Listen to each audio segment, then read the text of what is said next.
متبطر على عيشتك وانت واكل شارب نايم في بيتك ومزاجك عنب؟ تعالى بقى اوريك ازاي رواد الفضاء عايشين متقدرين في سفنهم الفضائيه عشان تعرف انك محظوظ.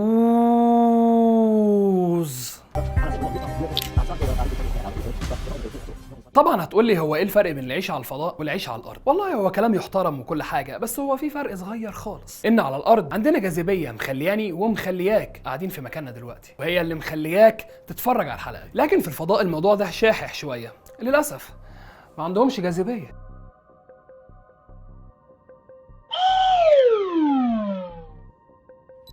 كل حاجة انت بتعملها بكل سهولة، من اكل شرب نوم وغيرها من الحاجات، هم بيعملوها باجراءات معينة صعبة ودقيقة. واول حاجة اللبس، الناس دي ما تقفش قدام الدولاب يختاروا هيلبسوا ايه النهاردة بالسهولة دي، لا لا لا لا، دول عندهم كام بدلة بيبدلوا بينهم، كل بدلة منهم مخصصة لمرحلة معينة، يعني بدلة لمرحلة الاقلاع، وبدلة تانية لوقت التمرين، وبدلة تالتة للمشي خارج السفينة. وما ينفعش حد منهم يزهق مرة ويضرب له شورت ويقعد قعدتك دي تبقى كارثة. تاني حاجة وهي الاكل اللي ناس كتير بتعتبره المتعة الوحيدة الحلال اللي في الدنيا. الناس دي ما بياكلوش الا اكل مجفف تماما وخالي من اي ميه، فبالتالي مفيش شرب ولا شوربه خضار متسبكين كده يرموا عظمهم. ولما بيقعدوا ياكلوا بيقعدوا على ترابيزه مثبته في جدران السفينه، وبيثبتوا نفسهم باربطه بحيث انها تمنعهم من انهم يطفوا. يعني مش متدلعين زيك كده يقوموا يغرفوا يقعدوا قدام التلفزيون ويضربوا اللي هم عايزين يضربوه، مفيش الكلام ده. تالت حاجه بقى، الناس دي كلت وشربت، عايزين يدخلوا الحمام اكيد يعني، فبيضطروا يثبتوا رجليهم بارضيه الحمام، والسفينه مجهزه بآلية للتخلص من فضلاتهم في الهواء. طب هي الناس دي هتعيش كده من غير حموم يا جماعه ولا ايه؟ خصوصا ان الرحلات دي بتطول، هم مش طالعين جمصه كده يومين صد رد يا معلم،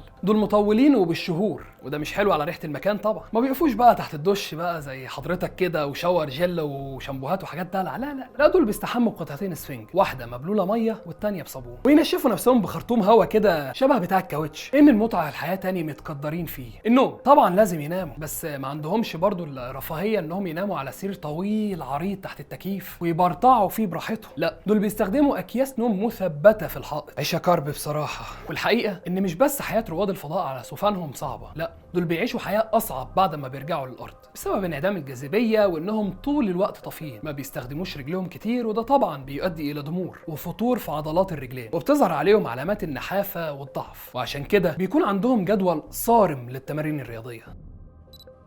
غير ان في الفضاء الدماغ البشري بيتوهم ان جواه سوائل اكتر، فبيفرز سوائل اقل، فلما بيرجعوا الارض جسمهم ما بيكونش فيه السوائل الكافيه. غير المشاكل الجسديه، ان رواد الفضاء بيتعرضوا بكم كبير من المشاكل النفسيه بسبب العزله لمده طويله والضغط العصبي، فيظهر عندهم اعراض التوهم والارتياب وهلاوس بصريه. غير ان وظائف المخ الرئيسيه زي التركيز وحل المشاكل بتقل بشكل كبير جدا، وبرجوعهم للارض بتكون نسبه اصابتهم بهشاشه العظام اكتر من البشر العاديين، وده بسبب فقدانهم ل1.5% من كثافة العظام. يا ترى بعد كل اللي سمعته ده حد منكم نفسه يبقى رائد فضاء؟